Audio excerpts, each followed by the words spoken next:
இது போல பாவக்காய் வந்து குட்டி குட்டியா கட் பண்ணி நல்லா கழுவி எடுத்து வச்சுக்கோங்க. இப்போ அடுப்புல வந்துட்டு ஒரு கடாய் வச்சுட்டு நம்ம எடுத்து வச்சிருந்த தேங்காய் எண்ணெயை சேர்த்துக்கலாம்.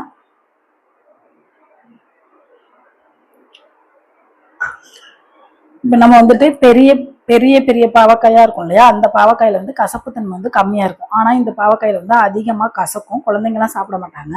குழந்தைங்களை சாப்பிட வைக்கிறதுக்காக இந்த எண்ணெய் காஞ்சோன்னா ஃபர்ஸ்ட் வந்து நம்ம இந்த எண்ணெயில பாவக்காயை ஒரு முக்கா பதத்துக்கு, அதாவது அரை பதத்துக்கு வந்து வேக வச்சு எடுத்து வச்சுக்க போறோம். இதே அந்த பாவக்காயா இருந்தா நம்ம டைரக்டாவே தொக்குல சேர்த்துக்கலாம். நான் இந்த பாவக்காய் ரொம்ப கசக்கும் அப்படிங்கிறதுக்காக சும்மா லைட்டா ஃப்ரை பண்ணி எடுத்து வச்சுக்கிறேன்.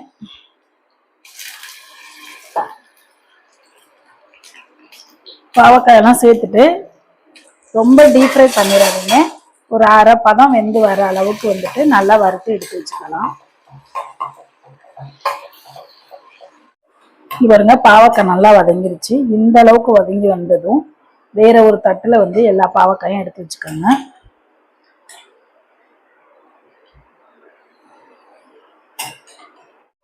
இப்ப அதே கடாயில நம்ம வறுத்த எண்ணெயிலேயே பாதி எண்ணெயை வேற பாத்திரத்துக்கு மாத்திட்டோம். ஒரு 2 ஸ்பூன் எண்ணெய் மட்டும் இதுல வச்சுட்டு தாளிப்பு போட்டுக்கலாம்.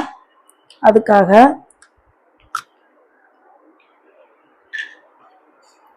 ஒரு ஸ்பூன் கடுகு உளுந்தம்பருப்பு, ஒரு அரை ஸ்பூன் சோம்பு, ஒரு காஞ்ச மிளகாய்,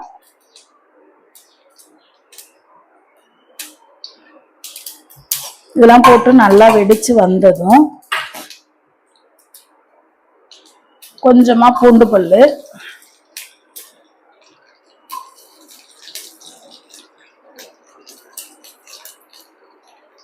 நம்ம கட் பண்ணி வச்சிருக்க வெங்காயம்,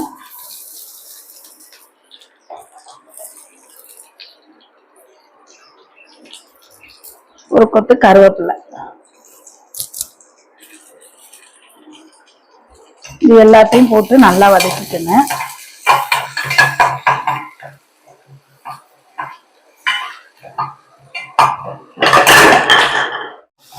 வெங்காயம் எந்த அளவுக்கு வதங்கி வந்ததும் நம்ம கட் பண்ணி வச்சிருக்க தக்காளி சேர்த்துக்கலாம். தக்காளி சேர்த்துட்டு தக்காளி சீக்கிரமா வதங்கி வரணும் அப்படிங்கிறதுக்காக நம்ம உப்பு சேர்த்துக்க போறோம். இந்த தொக்குக்கு நமக்கு எந்த அளவுக்கு உப்பு தேவையோ அந்த அளவுக்கு உப்பு சேர்த்துக்கலாம்.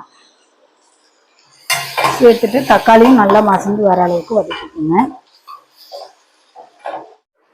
தக்காளி நல்லா வதங்கி வந்துருச்சு. இந்த ஸ்டேஜ்ல நம்ம எடுத்து வச்சிருக்க மசாலா சேர்த்துக்கலாம். ஒரு அரை ஸ்பூன் மஞ்சத்தூள், ஒரு ஸ்பூன் காஷ்மீரி சில்லி பவுடர், ஒரு ஸ்பூன் மல்லித்தூள். உங்க காரத்துக்கு ஏற்ற மாதிரி நீங்க வந்துட்டு சில்லி பவுடர் சேர்த்துக்கோங்க.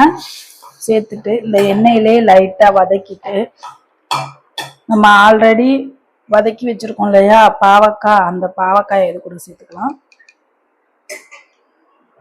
அடுத்து வேக வச்சு வச்சிருக்க சுண்டல், ஒரு 3 ஸ்பூன் அளவுக்கு சுண்டல் ஏன் சேர்க்கிறோம் அப்படின்னாக்கா இந்த பாவக்காயோட சேர்த்து அந்த சுண்டலை சேர்த்து கடிச்சு சாப்பிடும்போது சூப்பரா இருக்கும். அதனாலதான் இதை சேர்த்துட்டு நல்லா சுருள எண்ணெய் பிரிஞ்சு வர அளவுக்கு நல்லா வதக்கி எடுத்துக்கோங்க.